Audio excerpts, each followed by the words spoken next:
पिपाजी ने सीता जी सहचरी को लेकर के वहां पर जब गए तो सारी बात जो है समझ में आ गई बनी है कि बोले ये तो कोई बहुत बड़े दिव्य पुरुष है, ये कोई साधारण थोड़ी है। अस्तु, तो इस प्रकार से जो है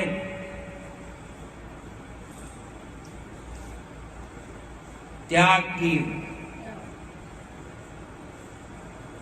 बहुत बड़ी मिसाल यहाँ जो है प्रस्तुत करते हैं।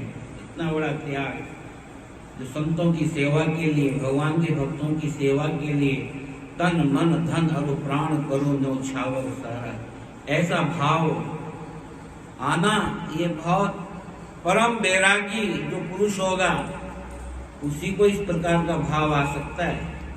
सामान्य प्राणियों के बस की बात नहीं है। अस्तु,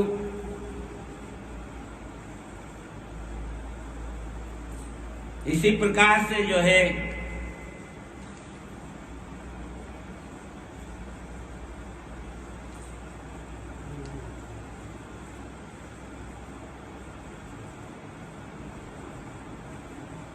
कहते हैं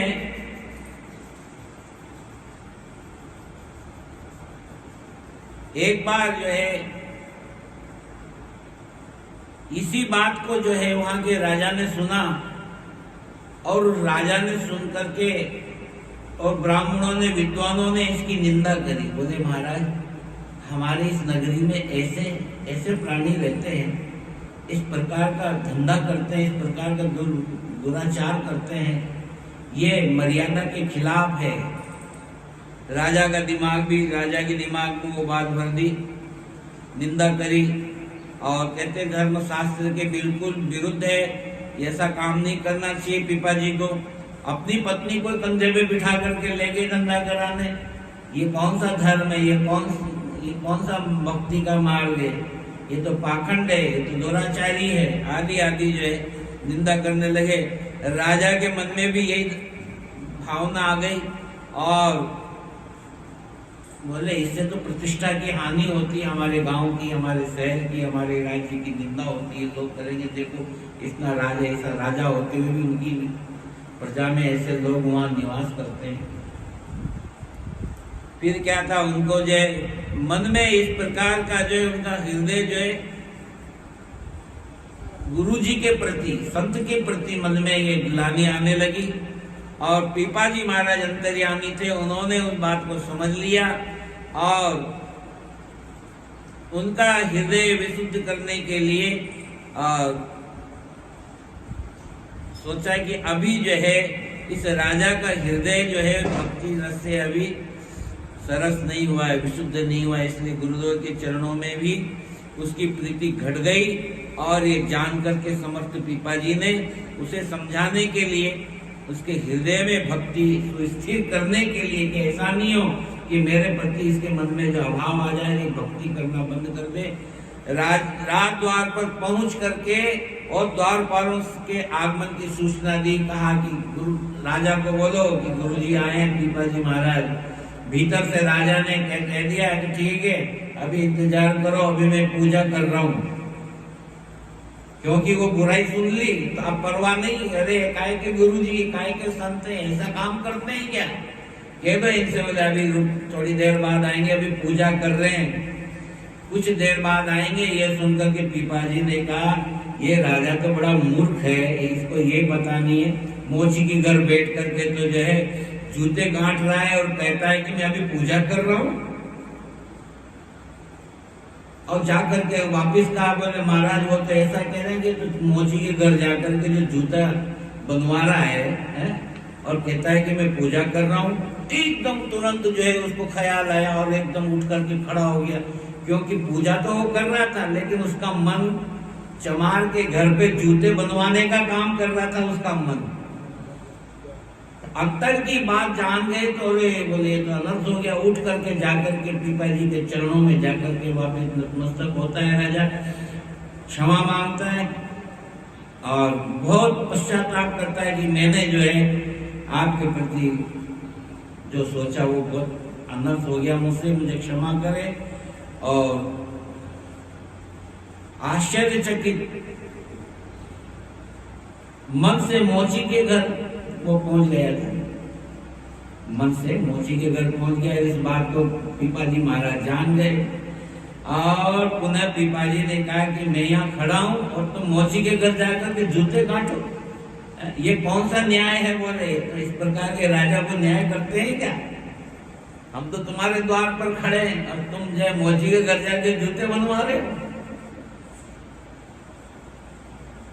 उस राजा के महल में एक अत्यंत रूपवती जो है, उस राजा के महल में एक बहुत सुंदर स्त्री थी, लेकिन उसके कोई औलाद नहीं थी, बंध्या थी और बंध्या रानी, और उसमें राजा की विशेष आसक्ति थी। और जान करके कहा कि इस रानी के प्रति इसकी आसक्ति है, तो पीपाजी ने कहा कि तुम जो है तुम्हारी जो सबसे प्रिय रानी है जिसमें तुम्हारी आसक्ति, उसको मेरे पास बुला करके लाओ। राजा महल की ओर गया और वहां जाकर के दरवाजा खोला और दरवाजा खोलती जो है मेरे पास लेके आओ शीघ्र। गया तो वहां जाकर के राजा क्या देखता है कि एक सिंह जो है वहां पर खड़ा हुआ है और सिंह को देखते ही राजा ने पीछे भगा। सोचता है कि मैं पीछे जाऊंगा तो वचन का उल्लंघन हो जाएगा, आज्ञा का पालन नहीं हो पाएगा, आगे जाता हूं तो सिंह मुझे खा जाएगा। हे परमात्मा मैं क्या करूं? वापस जब घूम के देखा तो वो सिंह गायब हो गया। गायब हो गया तो अंदर गया तो तुरंत जैसे अभी 5 मिनट में कोई बालक ने जन्म लिया हो ऐसा शिशु उस रानी के पास में गोदी के अंदर देखा। देख करके धन्य हो गया, हो प्रभु तुम्हारी माया, गुरुदेव तुम्हारी माया, तुमको कोई नहीं जान सकता है। तो कभी तुम सिंह बन जाते हो, कभी शिशु बन जाते हो। बोलो राम। तो इस प्रकार से जो है गुरुदेव भगवान में और कितनी समर्थता है, गुरुदेव में और भगवान दोनों समर्थ हैं। और वही पृथ्वी पर साष्टांग दंडवत करके प्रणाम करके राजा ने स्तुति की है, प्रभु हम आपकी माया को नहीं जान सकते हैं और आपके सिंह और शिशु दोनों ही रूप जो है वो वंदनीय है। और राजा की प्रार्थना पर से प्रसन्न होकर के निज स्वरूप से श्री पीपाजी ने प्रकट होकर के और उसको फटकारते हुए कहा, बोले वो पहले वाला रंग कहाँ गया? तुमने मेरे को सारा सब कुछ अर्पण कर दिया था, रानी ने भेंट कर दी, सारा सब कुछ मेरे को भेंट कर दिया। और जब तुमने लोक लज्जा मोह का त्याग करके सारा राज्य रानियां मुझे अर्पण की थी और मेरे तुम शिष्य हुए थे, अब जब राजा का अंतःकरण पवित्र हो गया तो पीपाजी ने उसे अनन्य भक्ति का उपदेश दिया और राजा के हृदय में प्रविष्ट हो गया। और अर्थात राजा ने जो है सम्यक प्रकार से धारण कर लिया और उसने वही पहले वाला अपना प्रण जिसे शिष्य होते हुए समय अपनाया था, फिर से साधारण धारण कर लिया और ज्ञान भक्ति वैराग में वापिस वो तल्लीन हो गया। गुरु संत और भगवंत को एक रूप मान लिया और फिर जो है पीपाजी ने अपने आश्रम पर जो है कहते हैं विक्रम संवत 1472 में गागरोनगढ़ वापिस वहां लौट आए और एक साधु रूपधारी नामक साधु जो दुराचारी था पीपाजी के पास आकर के बोला, आप अपने स्त्री को मुझे एक रात के लिए दे दें। उस दुराचारी पुरुष ने पीपाजी से इस प्रकार से कहा तो पीपाजी ने कहा ले जाओ ले जाओ। बोले आपको मेरी पत्नी चाहिए तो ले जाओ। और उसने सीता सरीचरी से कहा कि आप मेरे साथ चलो।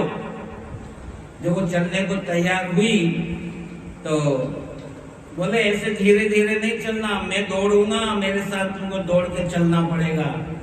अब वो पति की आज्ञा मान करके एक रात के लिए सहचरी सीता जो है उस पापी के साथ जो है दुराचारी के साथ दौड़ती हुई चल रही है, दौड़ रही, वो भी दौड़ रही है, वो भी दौड़ रहा, दौड़ते दौड़ते दौड़ते पूरी रात ही दौड़ते दौड़ते दिन हो गया है, लेकिन उसका घर नहीं आया। और जब घर नहीं आया, दिन हो गया तो वहां की वहीं बैठ गई। बैठ गई तो देखा भी तुम बैठ कैसे गई, थक गई हो क्या, मैं तुम्हारे लिए पालकी ले आऊं? बोले नहीं, मेरे पति ने कहा था कि एक रात तुम उनके साथ रहो, मैं पूरी रात तुम्हारे साथ रही हूँ, पूरी रात दौड़ी हूँ, अब मैं आगे नहीं जाऊंगी। रात बीत गई और उसने सोचा कि थक गई होगी, इस तरह से जो है मना कर दिया उसने। बोले अब मैं नहीं चल सकती, मेरा प्रण पूरा हुआ, मेरा वचन पति का जो था आज्ञा वो मैंने पूरी करी। और घर घर में जब उसने बोले ठीक है वो पालकी लेने का, बोले कोई बात नहीं आप मेरे साथ मत चलो, लेकिन मैं जो है वापिस तुम्हारे पति के घर मैं तुमको पहुंचा दूंगा, उसके लिए मैं पालकी लेने जाता हूँ। गांव में गया, गांव में जाकर के पालकी मांगी, जिस घर में जाता उस घर में पालकी तो नजर नहीं आती, लेकिन जिस घर में जाता उस घर में वही सीता नजर आती, वही पिपाजी महाराज की पत्नी, घर में वही नजर आने लग गई। ऐसा चमत्कार देख करके बड़ा आश्चर्य में पड़ गया और घबरा गया। उसकी आंखें खुली, आकर के बोला माता जी चलो आपको स्वामी जी के पास में पहुंचावे। आश्रम में आकर के वह श्री दीपा जी के और श्री सीता सहचरी के पैरों में गिर पड़ा और उसके मन से काम वासना जो थी वो दूर हो गई, समाप्त हो गई और संत भगवंत की भक्ति में वो दृढ़ भाव हो गया। इसलिए तो कहते हैं ना, भक्ति भक्त भगवंत गुरु चतुर नाम एक, और तिनके पद वंदन की नासत विघ्न अनेक। संत में भगवंत में कोई अंतर नहीं है, संत और भगवंत जो है ये एक सिक्के के दो पहलू हैं, इसलिए कभी इनमें अंतर नहीं मानना चाहिए। एक बार 4 कामी कुटिल जो थे, दुष्टों ने सुंदर माला तिलक लगा करके साधु का वेश बना करके पीपा जी के निकट आकर के और बड़ी नम्रता से बोले, 4 पाखंडी साधु का वेश बना करके जो है बोले कि आप सच्चे संत सेवी हैं, आज अपनी स्त्री हमें दे दीजिए। देखो उस जमाने में भी कैसे कैसे लोग थे।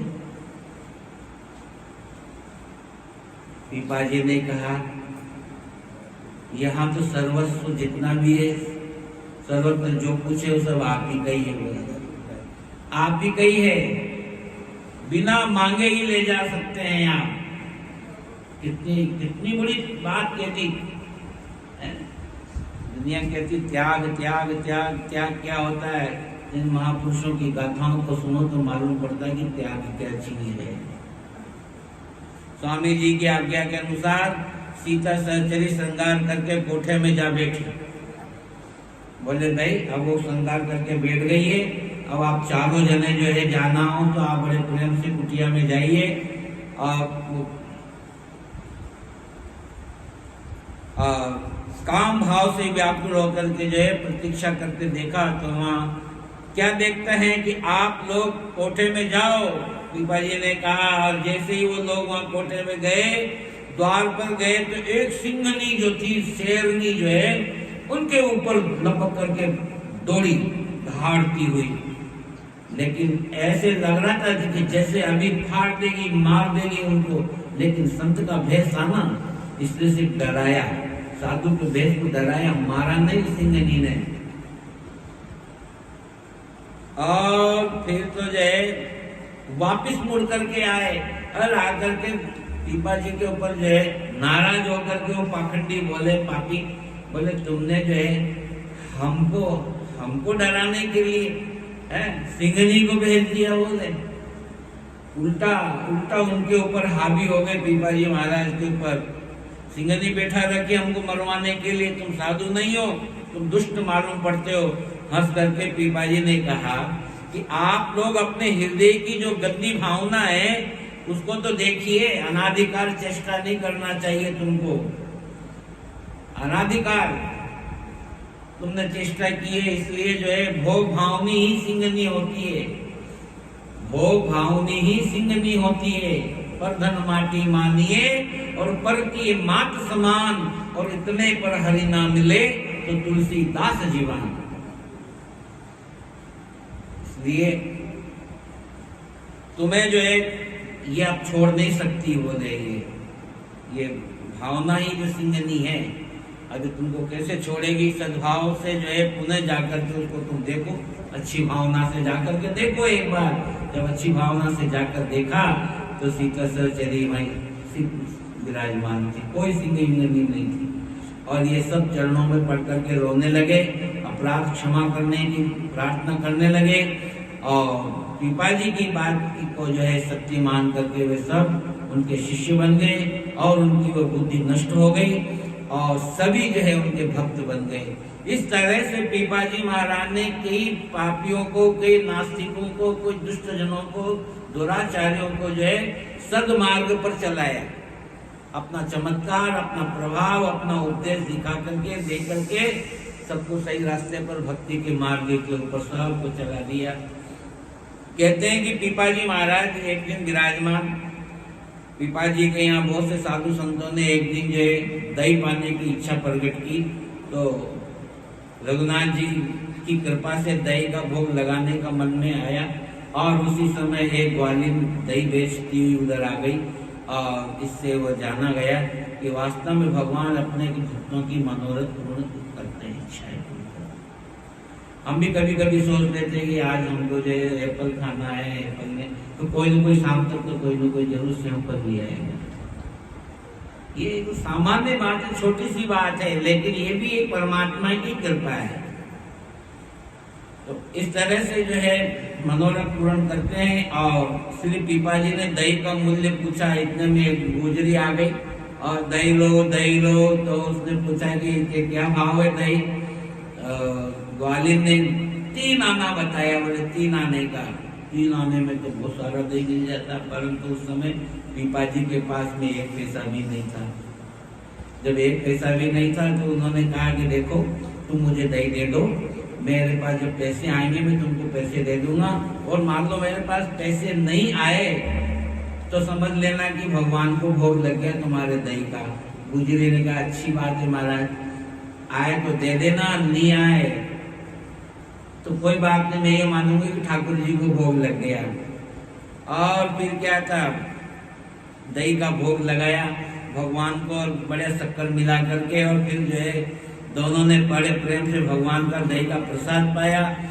और इतने में क्या होता, पिपाजी के पास में एक शिष्य आता है और संपूर्ण धन जो है, खूब सारा सुंदर तो मोती की माला और उसके साथ में कई सोने की कई चीजें जो ला करके और पिपाजी महाराज के चरणों में अर्पण करता है। बोले महाराज, वो जानते थे कि हमारे गुरुजी जो है परमार्थ में लगाते हैं, तो ला करके उनको लाके भेंट किया।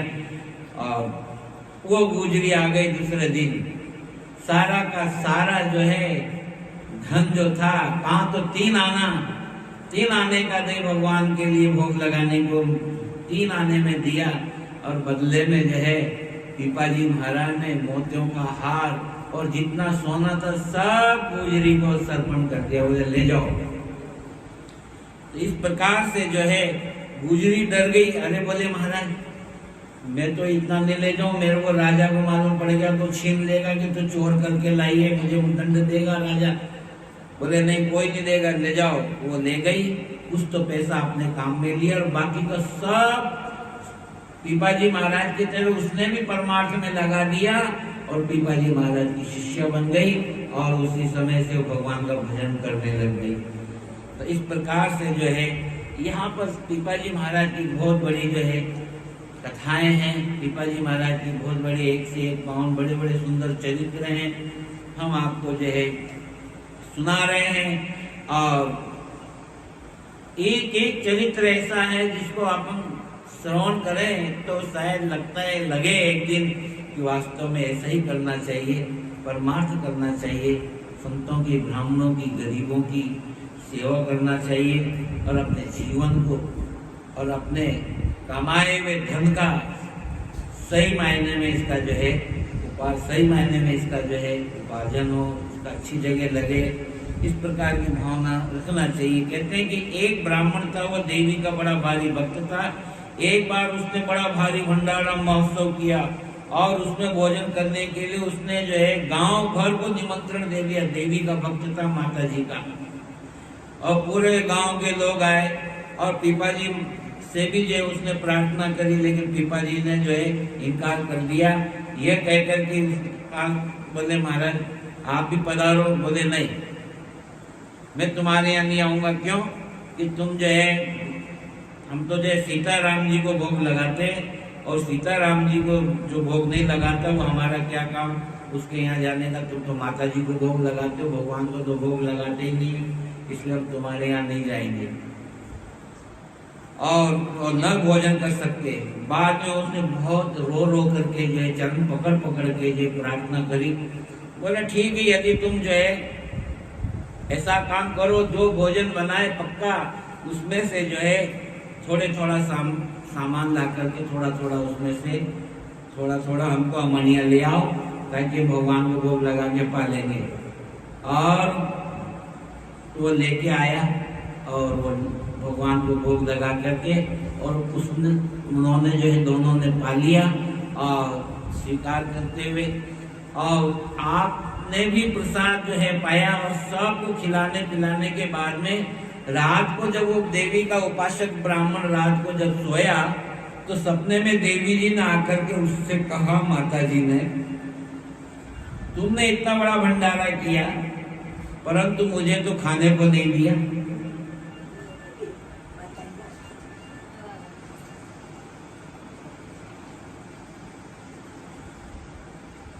बोले मैंने तो इतना सारा भंडारा तुम्हारे नाम से किया, तुमको खाने को क्यों नहीं मिला?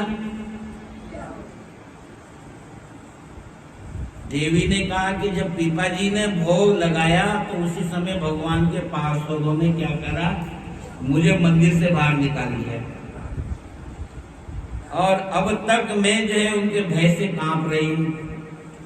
पार्षदों ने माता जी को मंदिर से बाहर निकाल दिया, और जब ब्राह्मणों की आंखें खुली इस ब्राह्मण की, तो उसने सोचा कि जब पार्षदों से देवी डर गई, तो ये देवी मेरा कल्याण कैसे कर सकेगी। उनको भी वैराग्य हो गया, देवी देवताओं की उपासना छोड़ दी और परम पिता परमात्मा की वैष्णवी भक्ति को स्वीकार कर लिया। तो इस तरह से जो है प्रातःकाल होते ही शिष्य बन गए, और वहां जाकर के कभी पीपा जी के चरणों में जाकर के ब्राह्मण गिर गया, और हमेशा के लिए उनसे दीक्षा दे करके और उनका शिष्य बन गया। गांव के दूसरे देवी भक्तों ने जब ये समाचार सुना तो सब पीपा जी के शिष्य हो गए, वैष्णव बन करके जो है भगवान की उपासना करने लगे। तो इस तरह से पीपा जी महाराज के बहुत से चरित्र जो है अभी बाकी हैं।